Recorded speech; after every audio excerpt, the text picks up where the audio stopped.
3절입니다. 다 같이 한 목소리를 받들겠습니다. 시작.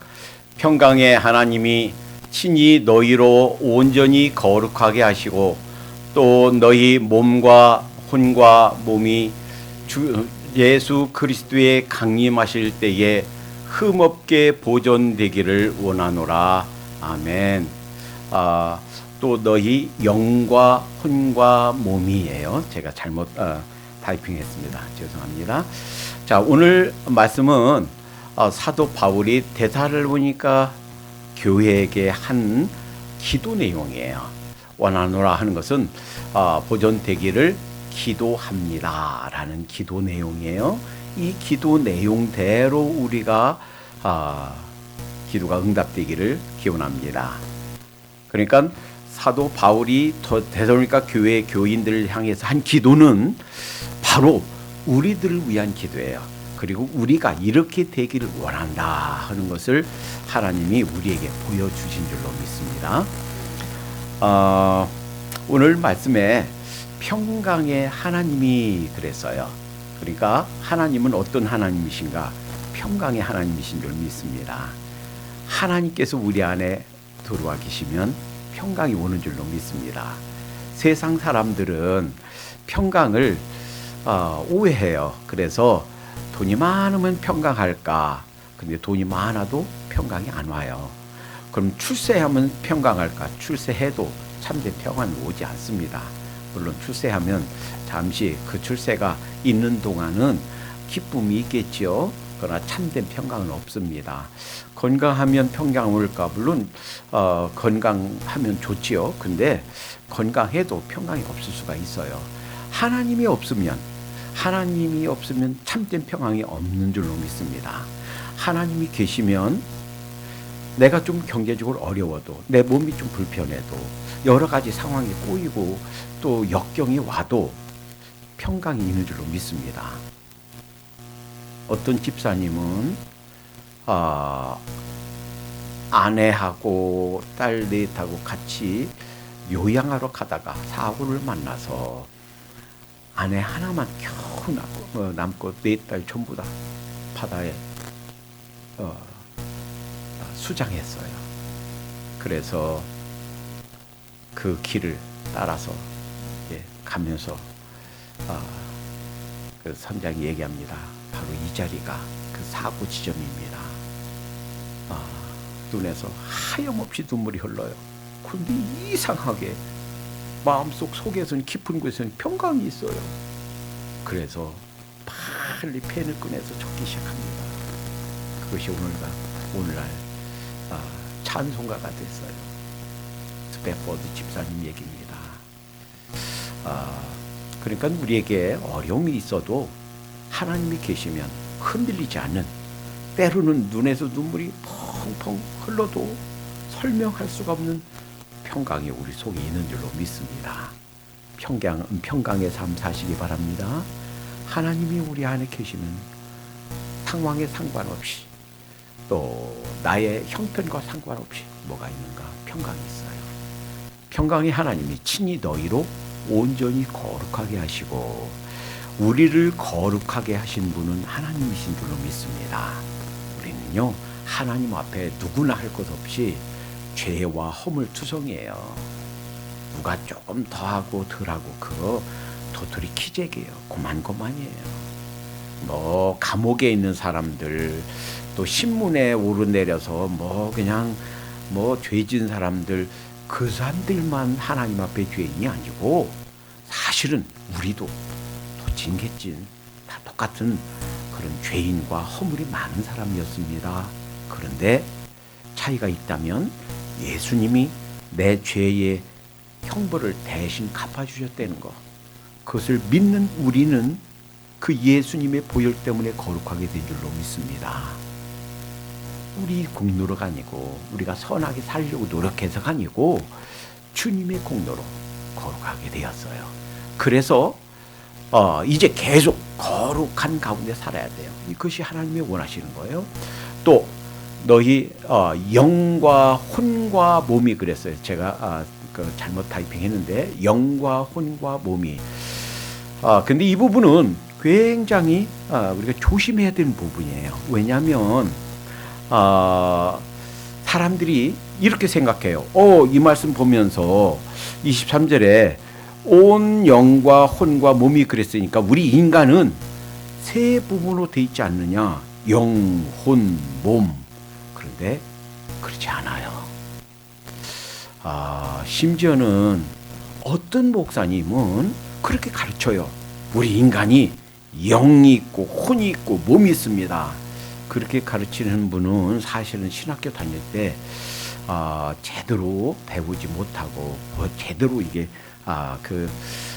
이 부분에 대해서 정리가 안 돼서 그래요. 심지어는 미국의 어떤 책, 특히 상담학과 심리학에 관한 책을 쓴 사람도 영혼 몸인 것처럼 이렇게 글을 쓴 사람이 있는데 오해예요. 잘못입니다. 이 부분이 영어에는 잘 표현되어 있어요. 우리에는 그냥 우리 성경에는 한글에서 영과 혼과 몸 그랬는데 영어에는 그렇지 않아요.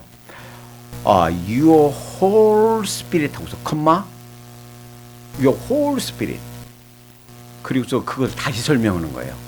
Soul and body. 자, 그래서 온 영혼, 다시 말하면 영과 몸 이렇게 설명하고 있어요. 헬라어도 마찬가지예요. 헬라어도 투 푸뉴마 카이 해 푸시케 카이 투 소마. 그래서 전치사가 푸뉴마하고 푸시케에 하나 붙어 있고 그 뒤에 육체 소마에 하나 붙어 있고 그러니까 실제로는 영혼과 하나고 그 다음에 몸. 그러니까 영혼은 구분할 수가 없는 거예요. 영도 혼도. 그러니까 흔히 혼하면 정신 그리고 영은 영 그렇게 생각하는데 이것은 바꿀 수가 없습니다. 이걸 끊을 수가 없습니다. 구분할 수가 없어요. 이미 초대교회부터 직후의 교부 시대도 이단들이 있었는데 그 중에 이단이 영지주의예요. 영지주의에서 이렇게 나눴습니다. 그리고 교회사에서 계속해서 나왔는데 그 영지주의가 오늘날도 있어요. 특히 이단들 가운데 영혼, 몸 이렇게 구분해서 가르치는 이단들이 있고요. 우리 한국의 교회 목사님들이 삼분서를 믿는 가장 큰 계기가 된 것이 정동석 교수님. 이분이 그 구원파 지금 얼마 전에 세월호 사건 때문에 이제 죽었지요. 그분의 통역자였어요. 그랬다가 나중에 깨닫고 돌아왔습니다. 오카는 목사님 통해서 이제 이단에 빠졌다가 돌아오고 그리고 신학을 해서 대전 침신에 그 상담학 교수님으로 있다가 지금 이제 서울에서 여러 신학대학 그 강의 나가고 또 연구소 세워서 상담 연구소 세워서 사람들 돕고 하는 일을 하고 있어요. 이분이 수업 도중에 이런 얘기를 들었어요. 내가 영에 속한 사람 1, 2, 3 왓츠만이가 쓴 책을 번역해서 이것 때문에 많은 돈을 벌었다는 거예요. 인세가 많이 들어와서. 그런데 문제는 내가 과거에 이단이 있을 때 이단 서적인 줄 모르고 내가 이걸 번역했는데 이 책 때문에 많은 사람들이 읽고 영혼 몸인 걸로 잘못 알고 있다. 그 책을 번역해서 많은 돈을 벌었지만 한국 교회 앞에 내가 죄를 지은 것 같아서 어쩔 수가 없다. 마음이 막 괴롭다. 수업 시간에 이렇게 얘기하는 소리를 들었습니다. 그러니까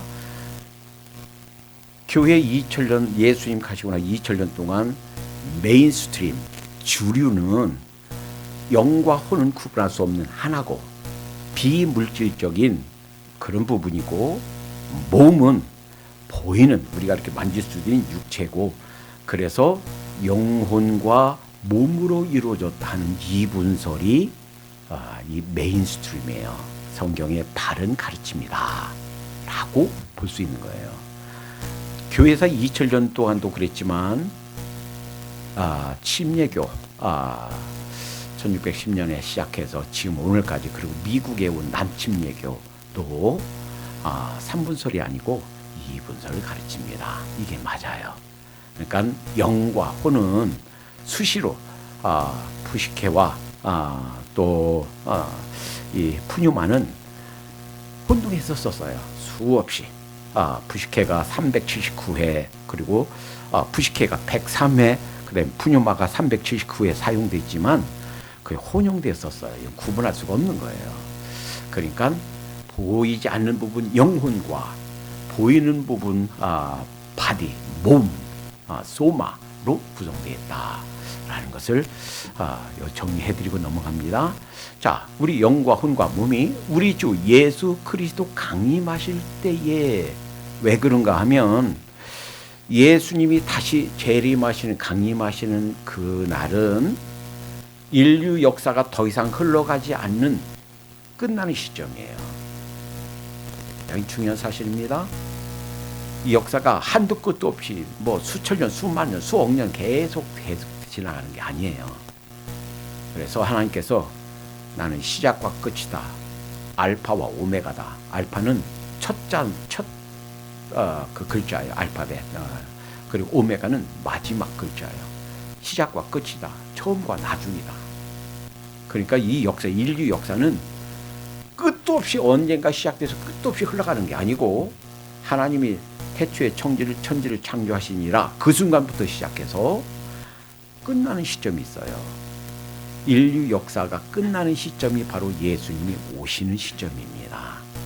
그때가 되면 우리가 이 세상에 태어나서 살았던 모든 일, 내가 행했던 모든 말과 행동에 대한 셈을 하게 됩니다. 죄송합니다.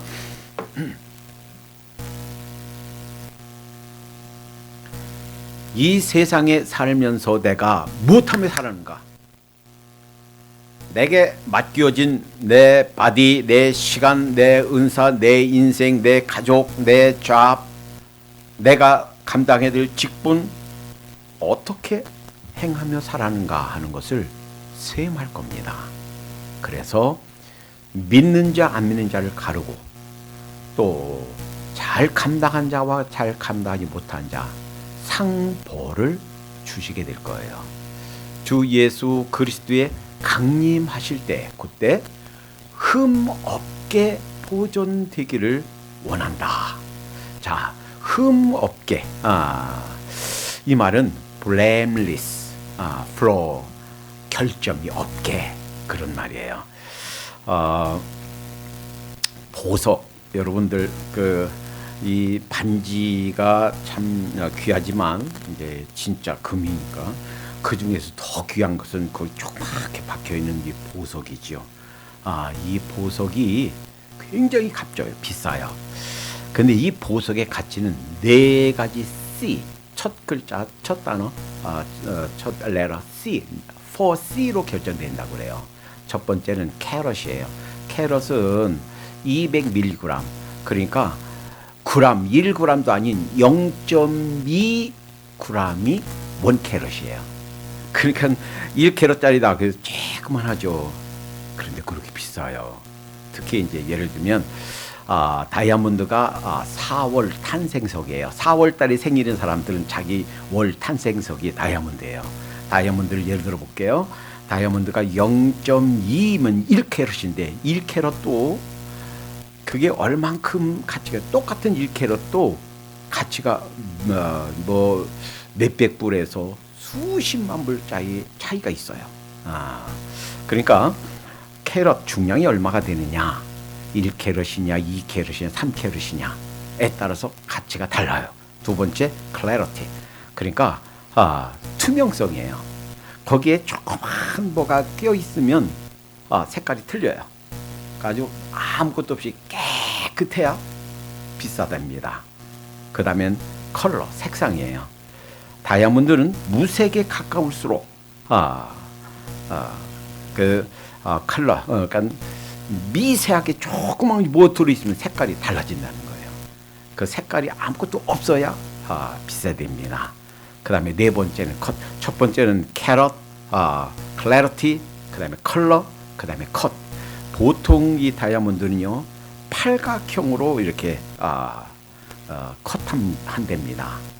그리고 그것을 연마할 때, 컷한 다음에 그것을 가를 때는 58면으로 그것을 간답니다. 그래서 어느 각도에서 봐도 그 빛의 투명성이 좋아서 아주 모든 각도에서 찬란한 빛을 발휘한다는 거예요. 자, 근데 거기에 만약에 어떤 불순물이 딱 들어간다 하면 값어치가 뚝 떨어지는 거예요. 거기서 아주 빛이 바래는 거예요. 자, 아무리 크고 좋은 보석이라도 흠이 없으면 가치가 떨어지더라 하는 겁니다. 하나님께서 우리에게 원하시는 삶은 그 흠, 그 다른 섞이지 않고 다른 오염물이 섞이지 않고 깨끗한 것을 원한다는 거예요. 그런데 이제 이걸 아셔야 돼요. 그렇게 깨끗한 사람이 누가 있습니까? 우리는요 예수님을 만나는 순간 깨끗해진 줄로 믿습니다. 그러니까 예수님 특징은 우리에게 과거를 묻지 않는다 하는 거예요. 요한복음 4장에서 사마리아 물가의 여인을 보세요. 그 여인은 어떻게 살았습니까? 그 전에 내 남편을 데려오라. 남편이 몇 명이었어요? 5명이었어요. 지금 사는 남편도 실제 남편이 아니에요. 그냥 사는 거지. 그것은 그 여인의 과거를 책망하는 게 아니고 그 여인의 자신의 모습을 상기시켜 주는 거예요. 그리고 이제는 주님 만난 이후로부터는 바르고 아름답게 살아라 라고 과거의 모든 것을 덮어주는, 용서해주는 그런 행위인 줄로 믿습니다. 하나님의 특징은 과거를 묻지 않노라. 예수님 만나기 전에 행동. 자, 바울을 볼까요? 어떤 사람이었어요? 예수님 만나기 전에 예수님 믿는 사람들을 잡아 죽이는 일을 했던 사람이에요. 그렇지만 이제 그를 용서해 주시고 그를 새롭게 해주신 뒤로 그는 누구보다도 열심으로 주님을 전하는, 예수 그리스도 그분이 하나님이시다, 그분이 우리의 메시아시다, 그분이 우리의 죄를 용서해 주신다 라고 전했던 사람이에요. 그러니까 자, 이 과거를 묻지 않는다 하는 거예요. 그러면 그래서 오늘은 그 짧은 시간이지만 흠 없는 삶이 뭐냐, 어떻게 흠 없는 삶을 살 것이냐, 왜 사람들이 흠이 있었고 어떻게 하면 흠이 없는 삶을 살 것이냐. 자, 이 부분에 대해서 간단히 살펴보도록 하겠습니다. 우선 오해를 하면 안 돼요. 자, 삶에 있어서 이것은 흠이 아니에요. 첫째, 우리가 살면서 질병, 예수님 믿는 사람도 살다 보면 병이 와요. 그런데 이 병이 온 것이 그 흠이 아니에요. 때로는 병이 와서 아프기도 하고 수술도 하고, 때로는 다리 하나가 없어지기도 하고 팔이 없어지기도 하고 하지요. 그러나 그것은 흠이 아니에요. 두 번째, 만약에 고난이나 역경, 그리고 우리가 재난을 당했다. 갑자기 살다가 너무 비가 많이 와서 집도 다 떠내려가고 아무것도 안 남았다. 이런 재난, 이런 것들은 흠이 아니에요. 때로는 세 번째, 사고를 당했다. 근데 어떻게 사고를 당해서 그건 내 의지와 상관없이 난 가만히 신호등에 가만히 서 있는데 뒤차가 와서 꽝 박아서 완전히 차가 막 불길에 휩싸였어요. 그래서 온 몸이 전신 3도 화상을 입었어요. 그 오빠가 그 불 끄기 위해서 옷 벗어했는데 오빠도 팔이 막 지글지글 타들어가는데 그 여동생을 꺼내려고 막 꺼내서 불 끄고 때로는 나를 살린 오빠가 원망스러워. 오빠 나 그냥 타서 죽게 내버려 두지 왜 살렸어? 너무너무 힘들어서. 그런데 하나님께서 주신 평강이 그 속에 있어. 그 모든 거 다 참고 공부하고 수없이 수술하고 그 얼굴 모습 보면서 꼬맹이들이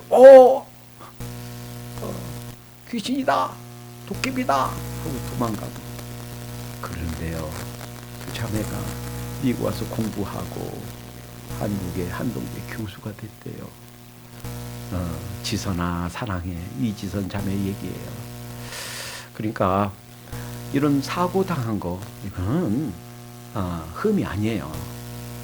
비록 사고 당해서 내 얼굴 모습이 완전히 이그러졌고 전혀 다른 사람처럼 괴물처럼 그렇게 보이는 모습을 할지라도 그건 흠이 아니에요.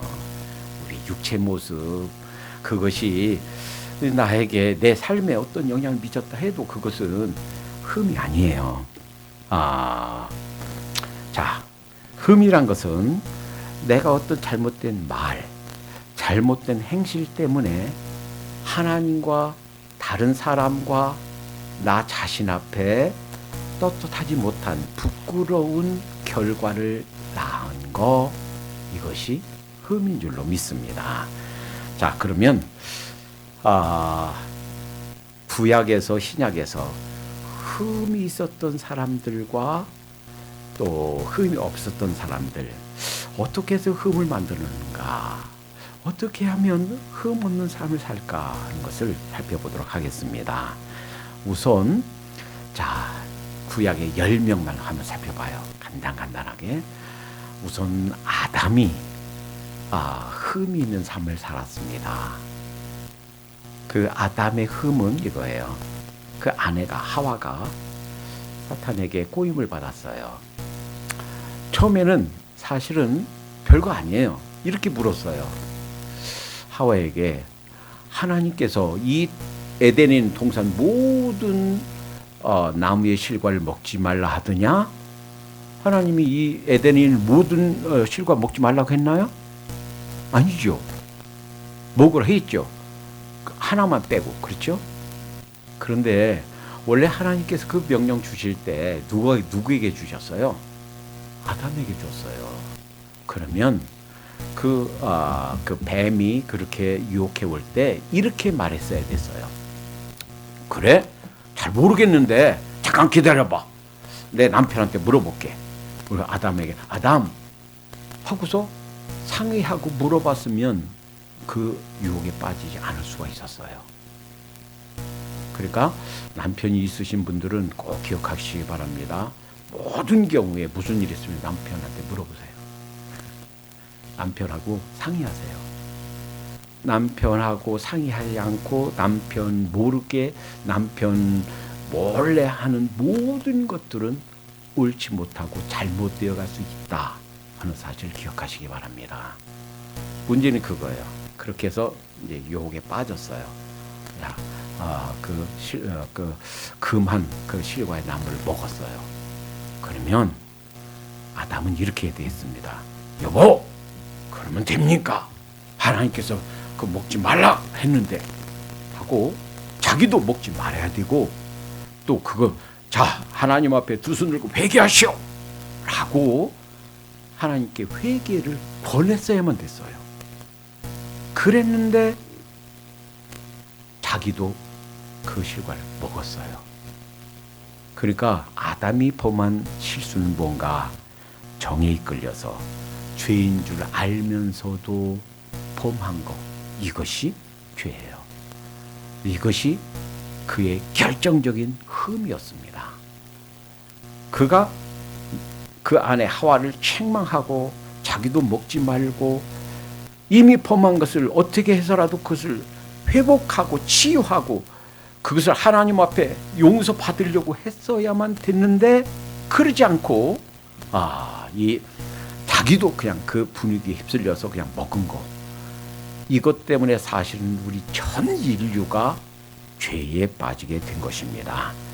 나중에 로마서 5장 11절에서 이렇게 말씀하십니다. 이러므로 한 사람은 말미암아 죄가 세상에 들어오고 죄로 말미암아 사망이 왔나니 이와 같이 모든 사람이 죄를 지었으므로 사망이 모든 사람에게 이르게 되었느니라 그랬어요. 그러니까 이 아담이 가졌던 흠, 그것은 그냥 정에 이끌려서, 그 안에 하와 정에 이끌려서 그것이 잘못인 거 알면서도 행한 거, 그것이 흠이었어요.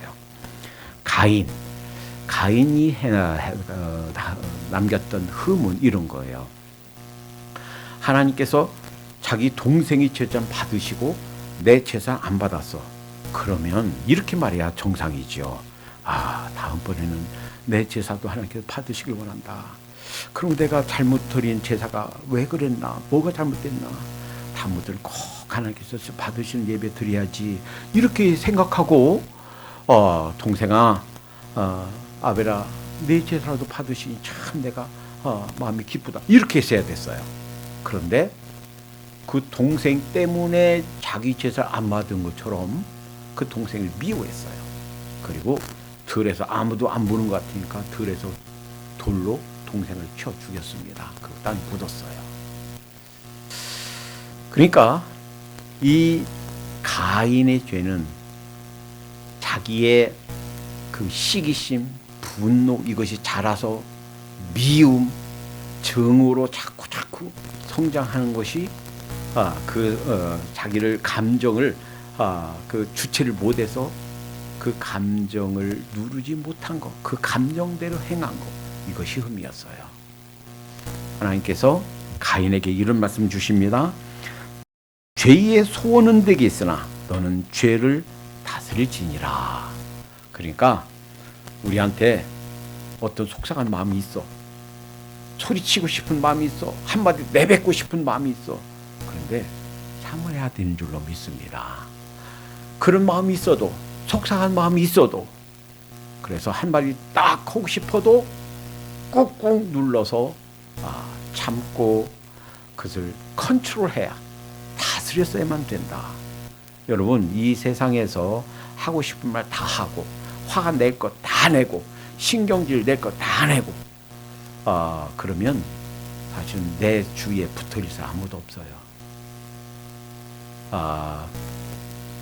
잠언에 다투는 여인과 함께 사는 것보다 저 광야에서 움박짓고 혼자 사는 게 낫다. 그래서 내가 나이가 들수록, 그리고 또 이렇게 살아가면서 점점 더 자꾸 컨트롤해야 돼요. 하고 싶은 말도 참고. 그러니까 가인의 흠은 뭐였는가? 참지 못한 거. 그냥 하고 싶은 대로 다 분과 화를 그대로 내뱉은 거. 이것이 흠이었다 하는 거예요. 노아는요, 사실 자기와 그 세 아들들, 자부들 요거 남겨놓고선 세상 사람 다 죽었어요. 얼마나 대단한 사람입니까? 그런데 이 노아가 한 가지 흠이 있었어요. 어떤 흠?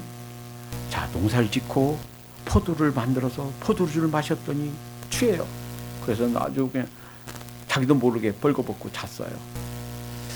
그러니까 두 아들, 첫째 아들 셈과 야벳은 아버지 벗은 보지 않으려고 이게 어깨에다가 그 혼이불을 하고서 뒤로 가서 덮어드리는데, 셋째 아들 함이 그래서 아버지 부끄러운 모습을 막 떠벌렸어요, 사람들에게. 그러니까 결국 노아가 셋째 아들 함은 저주를 했습니다. 많은 사람들이 지금 아프리카 대륙에 있는 그 흑인들, 그 선조들이 그 함의 후손이라고 해요. 그러니까 그의 결정적인 그 흠은 절제하지 못한 거. 마셔도 그냥 조금만 마시지, 인사불성 될 정도로 자기를 컨트롤하지 못한 거, 절제하지 못한 거, 그것 때문에 결정적인 흠이 됐고, 그 아들 중에 한 족속은 두고 하나님 앞에 그러한 그 어려움을 만드는 그런 결정을 만들었다 하는 겁니다. 자, 이 지구상에는 큰 세 종교가 그들의 믿음의 조상으로 여기는 사람이 있죠. 누구예요? 아브라함이지요.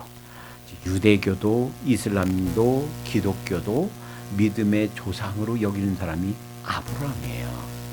그런데 아브라함부터 구체적인 하나님의 구원 계획이 시작됩니다. 그런데 아브라함도 결정적인 실수를 했어요. 그 흠을 만들었어요. 그게 이제 75세에 부르심 받고 10년쯤 지났는데 전혀 하나님의 약속이 성취될 가능성이 안 보여. 혹시라도 여러분에게 어떤 비전을 주셨고 혹시 하나님께서 어떤 꿈을 허락해 주셨다면, 믿음 안에서 어떤 꿈을 허락해 주셨다면 인내하고 기다리도록 하십시다. 10년을 기다리는데 어떤 가능성이 전혀 안 보여. 그래서 그 안에 사례가 먼저 얘기합니다. 여보, 나는 이제 틀렸어요. 그러니 우리 종하고 하가라고 한번 주무세요. 그러면 여보 무슨 소리야 하고서 딱 물리쳤어야 되는데 그래 그럴까 하고서 주무시는 바람에 이스마엘을 낳았어요. 지금 하마스하고 이스라엘하고 정말 끝간데 없는 전쟁을 벌이고 있죠. 하마스는 이스라엘이 전멸할 때까지 이 전쟁 계속하겠다라는 거예요. 이스라엘은 하마스를 완전히 그냥 징계가 아니고 완전히 멸절할 때까지 공격하겠다는 거예요. 지금 이 전쟁이 어떻게 끝날지 예측을 못해요. 이 전쟁이 왜 시작했는가? 그 하마스 IS예요. 이스마엘 후손이에요. 사실 아랍의 그 이스마엘 후손이 없었더라면, 단 한 번의 실수가 없었더라면 오늘날 이렇게 피해 역사, 피해 전쟁이 없었을 거예요. 예. 그래서 이 아브라함의 결정적인 한 번의 실수는 약속을 기다리지 못하고 그 인간적인 방법을 동원했던 것, 그것이 실수고 오늘날 수천 년간 지금도 저 이스라엘과 이스마엘 후예들의 피해 전쟁이 계속되고 있다라는 거예요. 자, 네 번째 사람 아브라함, 다섯 번째 사람 에서를 보겠습니다. 에서는 원래 쌍둥이에요. 그리고 그 뱃속에서부터 싸웠다고 그랬어요. 그리고 처음에는 야곱이 먼저 나오는가 하더니 쑥 들어가더니 다시 에서가 나와요. 근데 그 엄마 뱃속에 나오면 더 다퉜어요. 이 형 손 팔을 잡고 나왔어. 팔 잡고 같이 나와. 형이 형아가 먼저 나가냐? 같이 나가자 하고 팔 잡고 나왔어요. 그리고 거의 동시에 태어났으니까 사실 형 동생이라도 피 큰 차이가 없는 거의 동시에 나온 그런 쌍둥이 형제예요. 그러니까 아무리 1초, 2초 먼저 나왔어도 형은 형이잖아요.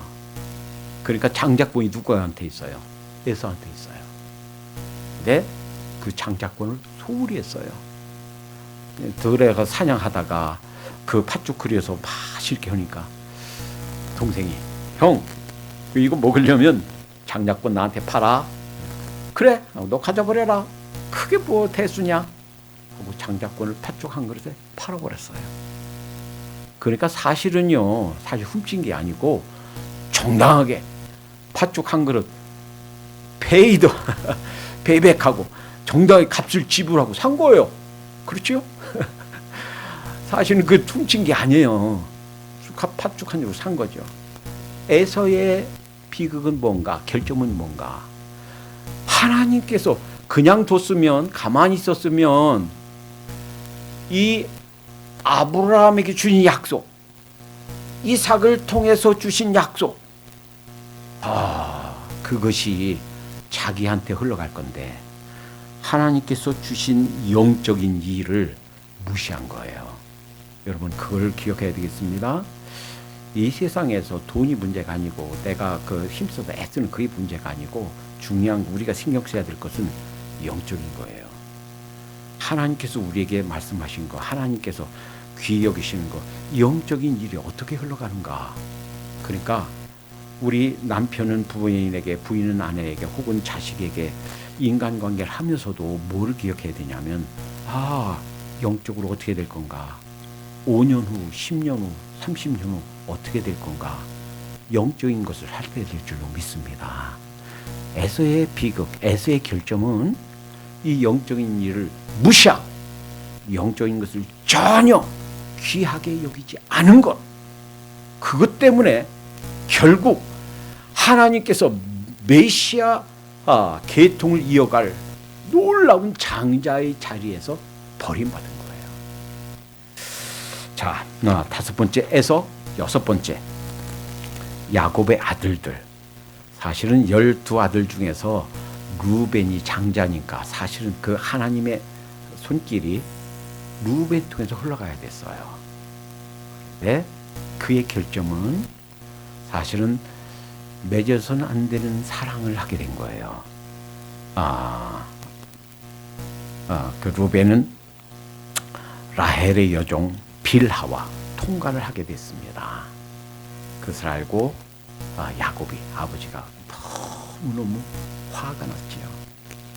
결국 그는 장자의 권리를 사실은 상실하게 됐고, 나중에 죽으면서 축복기도 해주면서 사실은 루벤에게 한 것은 축복이라기보다는 저주에 가까워요. 결국 장자의 권리를 잃어버렸습니다. 그러니까 육체의 정욕을 이기지 못한 것, 이것이 그의 결정적인 흠이었어요. 그 육체의 정욕을 이기지 못한 것 때문에 흠을 만들었어요. 자, 둘째, 셋째, 시므온과 레위는 자기 여동생 디나를 범한 그 이방 민족, 세겜 그 민족을 거짓말로 하고 할례받게 하고서 그 남자들을 다 죽였어요. 그러니까 이 사람들은 부당한 살생으로 결국 장자권을 잃어버렸습니다. 자, 그러니까 이 야곱의 아들들도 사실은 하나님께서 구원하시는 것, 이거를 생각하지 않고 자기의 감정대로, 자기의 생각대로 그렇게 행했던 것, 그것이 문제였다 하는 겁니다. 자, 일곱 번째, 모세도 한번 자기의 감정을 주체하지 못했습니다. 한번 하나님께서 바위에 물 없다고 불평하니까, 너는 자 손에 뭐 있니? 여기 그 지팡이 있는데요. 그거 들고 가라. 바위에서 내가 너를 대하여 서리니 너는 그 지팡이로 나를 그 바위를 쳐라 그랬어요. 그러면 하나님께서 바위에 모세를 향하여 서겠다고 그 계시겠다 했고, 바위를 쳤으니까 누구를 친 거예요? 하나님을 친 거예요. 그러자 바위가 쫙 갈라졌어요. 그리고 거기서 물이 콜콜콜콜 나와서 그냥 조금 나온 게 아니고 시내를 이룰 정도로 많이 나왔어요. 그래서 시내가 되어서 물이 흐른단 말이에요.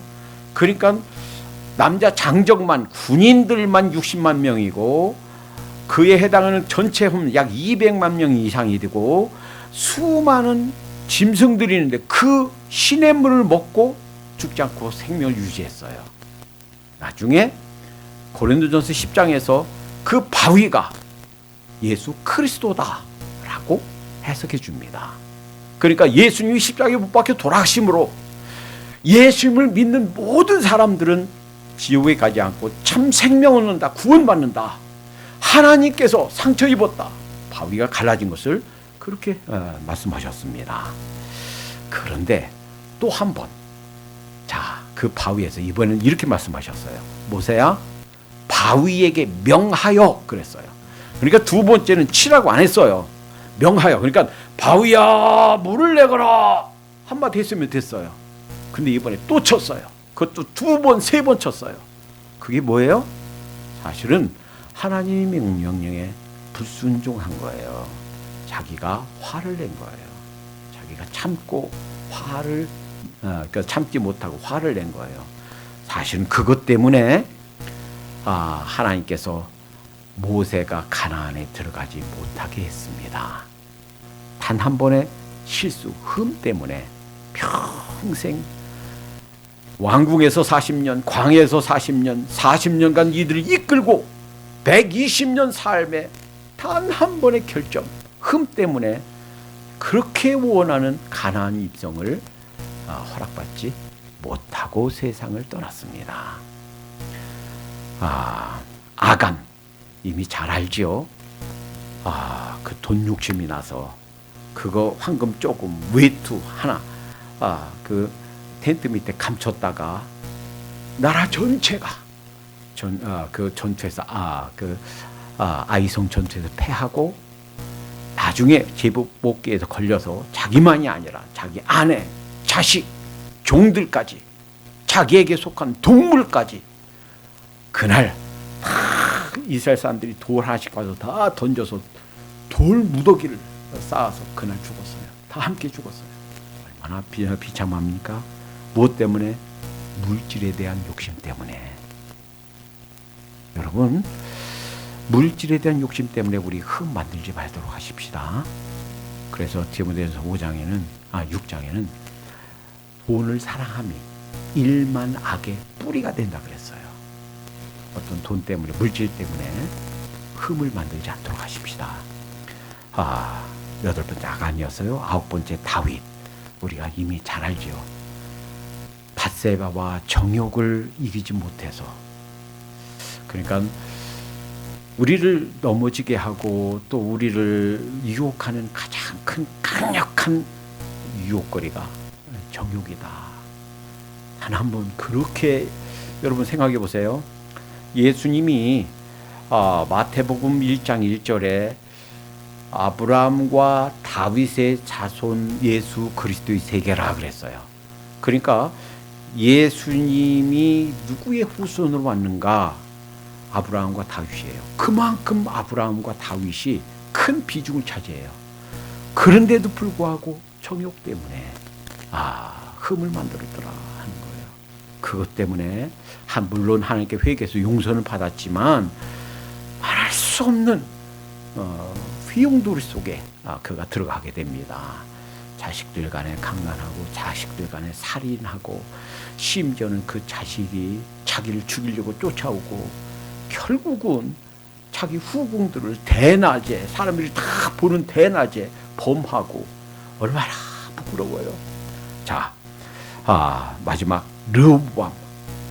이제 오늘 구약 10명만 살펴보고 이제 다음 내용은 이제 수요일이나 혹은 금요일 때 살펴보도록 하겠습니다. 르호보암의 잘못은 뭐예요? 그 한 가지 흠은 뭐예요? 원래 솔로몬의 아들로서 왕이 됐는데, 그러면 솔로몬 때 그 주위에서 그 솔로몬 자기 아버지 부왕을 섬겼던 신하들, 대단한 신하들이에요. 지식적으로나 신앙적으로나 경험적으로나 대단한 신하들, 그 얘기를 들어야죠. 그런데 그 아버지 솔로몬 그 시종 들던 사람 다 제껴두고 자기하고 친한 젊은 사람들, 그 사람이 뭐 지식이 있어요, 경험이 있어요, 안목이 있어요, 신앙이 있어요. 자기하고 친하다는 것 때문에.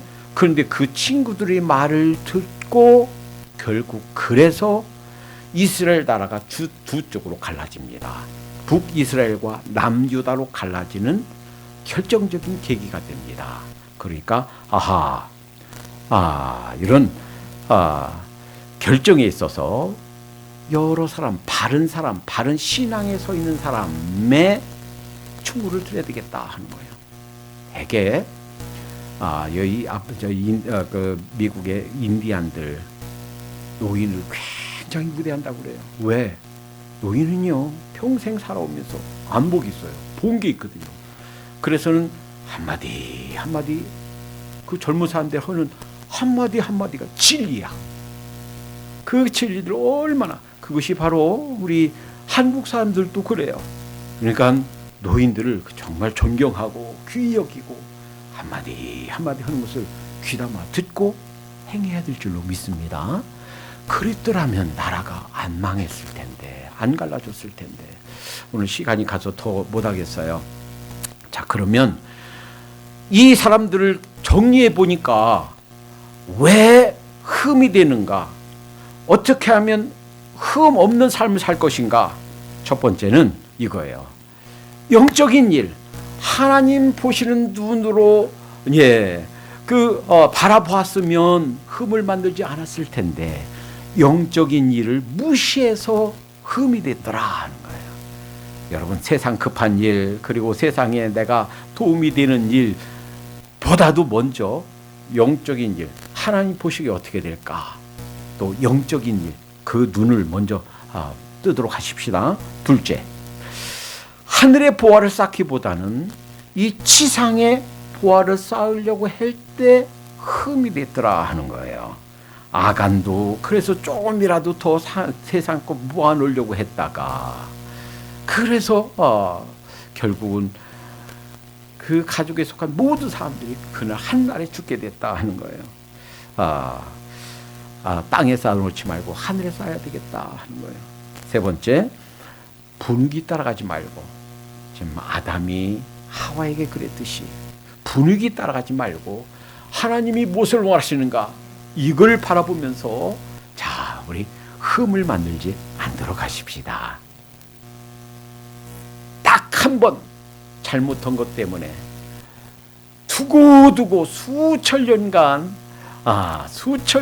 이렇게 피해 보복이 있는 우리 믿음의 조상 아브라함처럼 그렇게 딱 한 번의 실수를 하지 않는 우리가 되도록 하십시다. 기도합니다. 사랑의 하나님, 감사합니다. 하나님께서 원하시는 것은 우리 전인격적으로 온 영혼과 몸이 깨끗하고 거룩하여 흠이 없는 삶, 주님께서 다시 오시는 그 순간까지 부족함이 없는, 부끄러움이 없는 그런 삶을 살게 되는 것을 원하시는 줄로 믿습니다. 하나님, 정말 우리의 이 세상 끝나는 삶까지 정말 하나님 보시기에 부끄러움 없이, 어떤 사람들 보기에 우리 자신의 양심 앞에 부끄러움이 없는 삶을 살아가는 저희가 되게 해 주시옵소서. 성령 하나님께서 이 일에 저희를 인도하시고 저희를 책망하시고 또 저희를 도우셔서 거룩한 삶이 이어질 수 있도록 인도해 주시옵소서. 예수님의 이름으로 기도하옵나이다. 아멘.